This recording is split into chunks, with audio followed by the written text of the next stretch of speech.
Pan India లెవెల్‌లో release అవుతున్న 'game changer' కోసం శంకర్ పక్కా ప్లాన్‌తో రెడీగా ఉన్నారు. సినిమాలో ఎమోషన్స్, యాక్షన్ సీన్స్, సాంగ్స్ అలాగే సోషల్ మెసేజ్‌తో అన్నీ పర్ఫెక్ట్‌గా ఉండేలా ప్లాన్ చేశారు. ఇదిలా ఉంటే ఇప్పుడు ఈ సినిమా ఫస్ట్ రివ్యూ వచ్చేసింది. ఏ పెద్ద సినిమా రిలీజ్‌కు రెడీ అయినా మొదట రివ్యూ నేనే ఇస్తానంటూ ఓ వ్యక్తి వస్తాడు.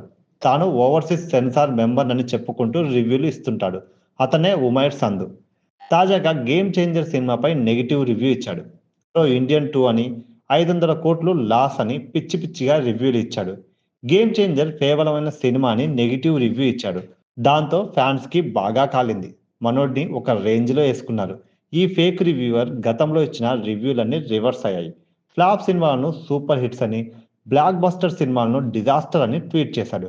ఇప్పుడు 'గేమ్ చేంజర్' గురించి ఇలా నెగెటివ్ రివ్యూ ఇవ్వడంతో ఫ్యాన్స్ మండిపడుతున్నారు. అంతేకాదు సోషల్ మీడియాలో ఒక రేంజ్‌లో ఏకిపారేస్తున్నారు. ఒక్కో కామెంట్ ఒక్కో డైమండ్ అనుకోని మనోడిని బండ బూతులు తిడుతున్నారు.